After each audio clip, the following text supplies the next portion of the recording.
예루살렘을 치러 왔던 이방 나라들 중에 남은 자가 해마다 올라와서 그 왕 만군의 여호와께 경배하며 초막절을 지킬 것이라.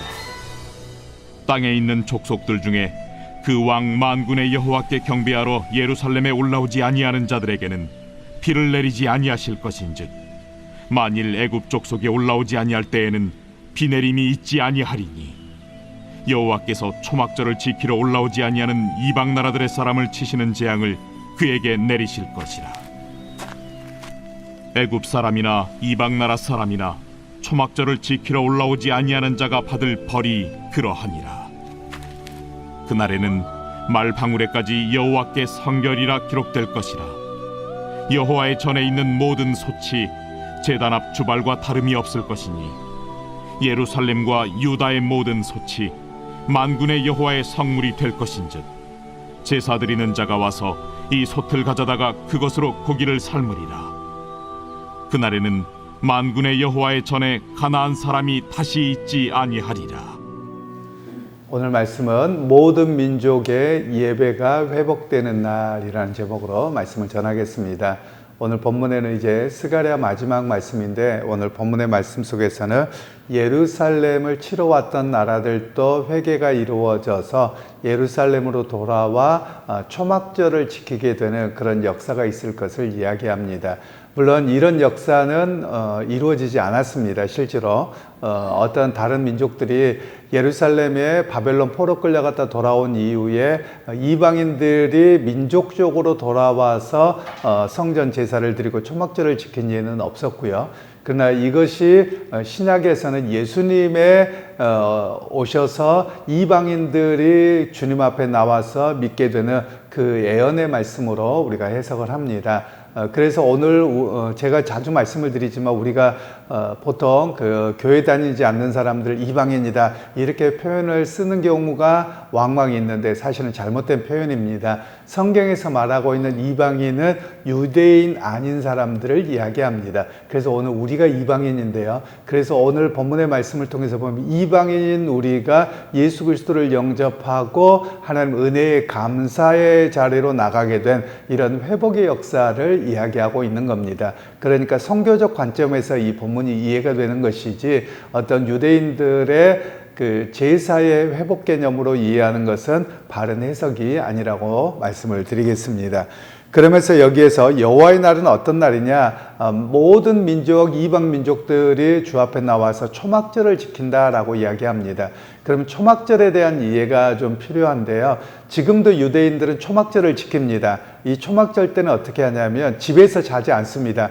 이 사람들이 밖에 나가서 텐트를 치고 자든지, 아니면 집에 보통 베란다들이 있잖아요. 베란다로 나갑니다. 그래서 베란다에 나가서 위에다가 텐트 같은 것을 올려놓고, 그리고 이렇게 침대 그 매트리스를 끌고 갑니다. 그리고 다 거기에서 이 초막절 일주일 기간 동안 여기서 잡니다. 그러니까 이들에게서는 초막절을 지킴이라고 하는 것은 외적인 어떤 행동으로 지킴이고, 노래하고 이렇게 하거든요. 밤 늦게까지, 새벽까지 노래 부르고 자기들끼리 가족 모이고, 마치 우리나라 추석과 비슷한 그런 모습으로 지금도 지켜지고 있습니다.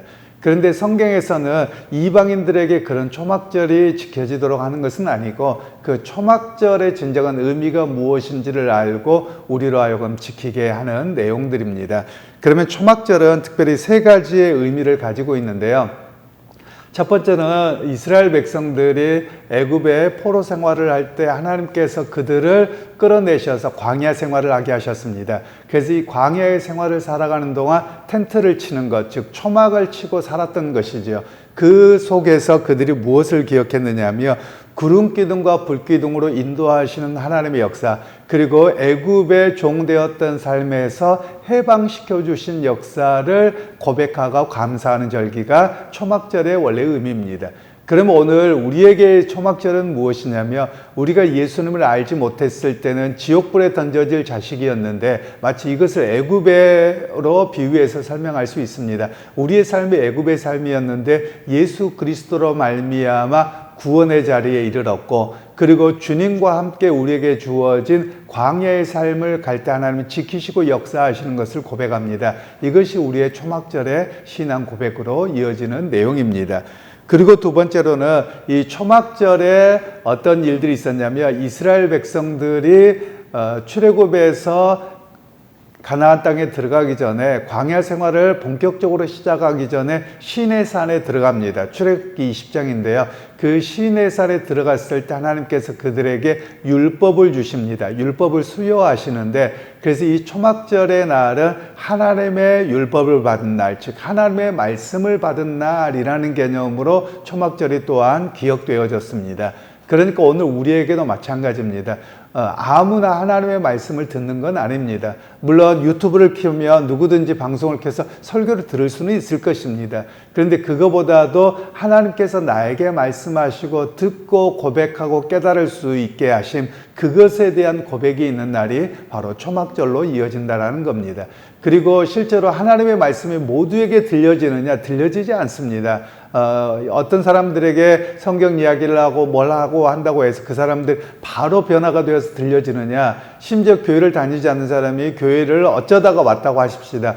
교회 와서 눈만 멀뚱멀뚱하고 졸다가 갑니다. 왜냐하면 무슨 말인지 도대체 이해가 안 되거든요. 그런데 물론 그들 중에서 하나님이 선택하신 분들 오자마자 그에게 말씀이 들려지고 자기에게 하시는 음성이 들려집니다. 제가 예전에 간증 하나를 들었었는데요. 여러분 잘 아시는 그 가수 중에 태진아라고 하는 가수가 있습니다. 이 사람이 크리스찬인데 이분이 그런 간증을 하시더군요. 자기가 우리나라에서 최고의 가수에 오를 뻔하다가 뭐 정권과 여러 가지로 인해서 한국에 살 수가 없어서 미국으로 쫓겨나다시피 해서 갔답니다.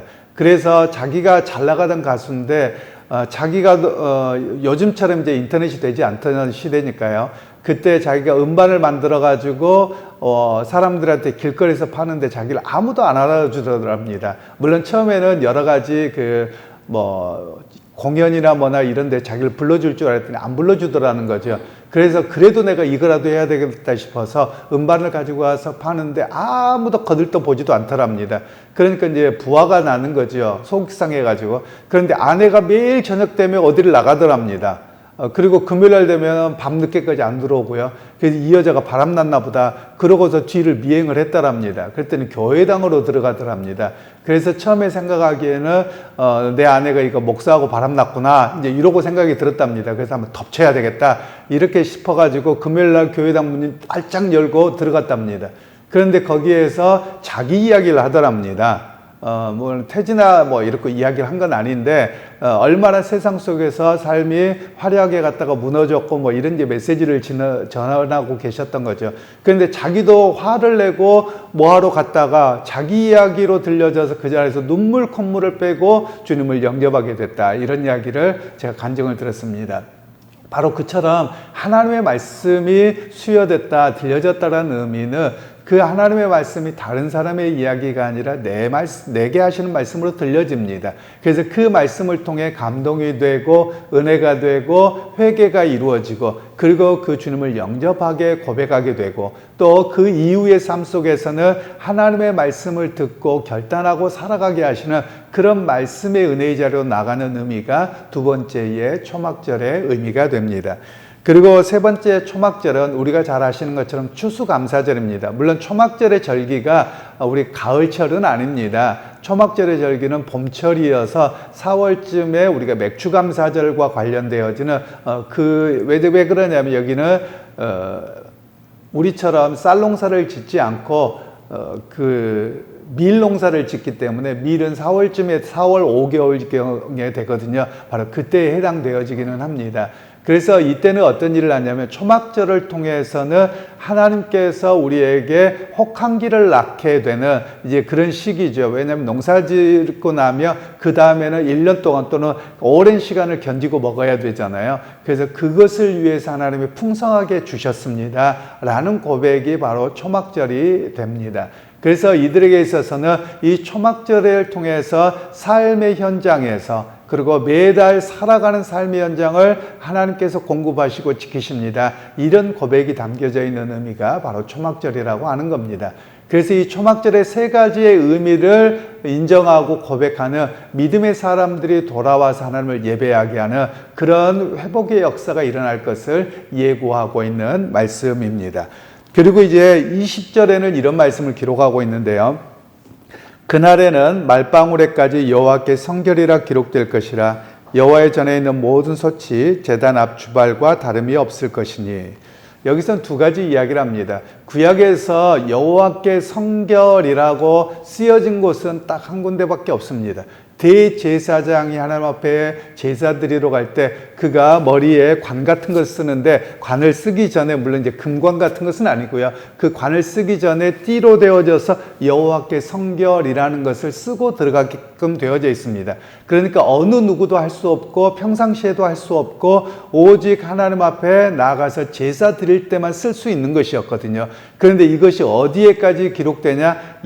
그 말방울까지 새겨질 거라는 겁니다. 뭐 실제 일은 아니고요. 그럼 말방울은 여러분 어떨 때 씁니까? 말이나 소를 키울 때 내 손지 어디가 있는지 할 때 새겨지는 것이거든요. 그러니까 별로 보잘것없는 겁니다. 그런데 소유의 개념으로 좀 이해를 하신다면, 하나님께 소유된 모든 백성은 여호와께서 성결하게, 즉 거룩하게 구별되어져서 거룩한 백성으로 삼을 겁니다. 이런 이야기를 하는 겁니다.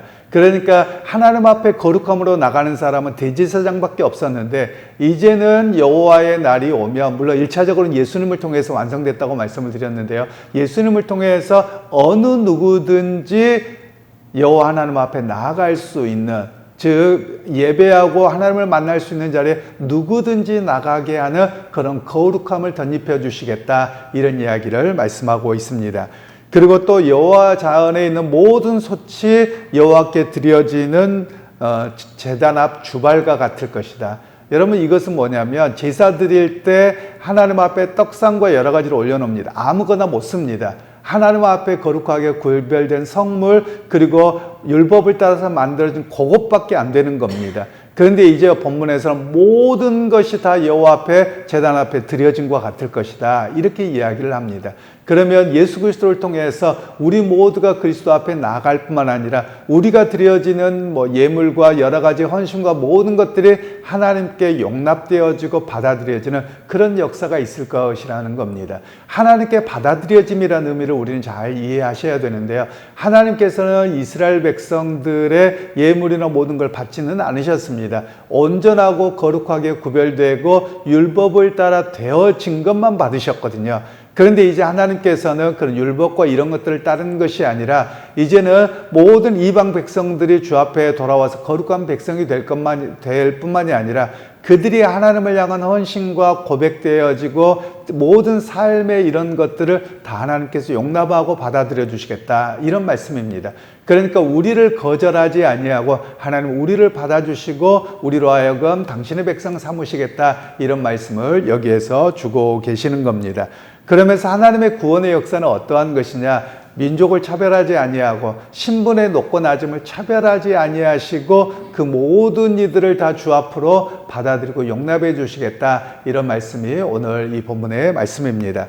그런 의미에서 여러분, 이 말씀은 아직 완성된 건 아닙니다. 예수님을 통해서 완성의 시작이 되어진 것이고요, 예수님의 재림 때 완전한 완성이 이루어질 겁니다. 그래서 우리가 해야 될 일들이 있습니다. 그게 뭐냐면 선교적 사명입니다. 그것은 우리를 통해서 하나님께서 사도들을, 12제자들 사도로 만들어서 보냅니다. 사도라는 말은 보냄받은 자라는 뜻이거든요. 주님께서 그들을 보내서 열방이 주 앞에로 돌아오게 해서 여호와의 날이 완성된 날을 바라보게 하는 그런 선교적 사명을 주셨거든요. 그래서 오늘 우리에게도 선교와 전도적 사명을 이야기하시는 겁니다. 이 여호와의 날, 주님의 재림하시는 그 날을 바라보면서 우리가 해야 될 일이 무엇이냐? 이방 민족들, 즉 예수 믿지 않는 사람들을 초청하고, 그리고 외국인이 되었던 내국인이 되었던 믿지 않는 이들을 주님 앞에 나오게 해서 하나님 앞에 거룩한 백성으로 하나님을 예배하는 자리로 함께 서게 하시는 말씀이 오늘 본문의 말씀입니다.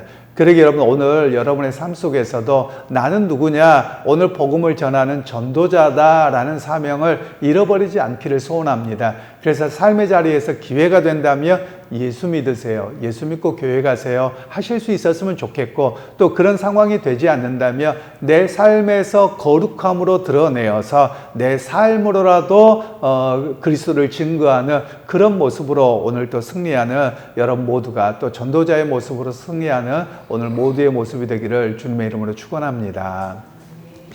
하나님 오늘 또 초막절을 통해서 예수 그리스도 안에서 이루어질 약속을 말씀하셨고 또 예수님의 재림 때까지 우리의 사명을 어떻게 감당해야 되는지 말씀하셨습니다. 여호와의 날에 우리가 진정 그리스도 안에서 온전하게 예배가 회복되고 모든 이들이 함께하는 완성된 나라를 바라봅니다. 하나님 이 완성된 나라를 향해서 우리의 사명을 감당하게 하시되 전도자와 또한 선교사로 또 때로는 선교를 후원하는 그런 모습으로 서게 하셔서 하나님의 거룩한 역사가 완성을 바라보는 참 신앙인들이 되게 하옵소서. 예수님의 이름으로 기도하옵나이다. 아멘.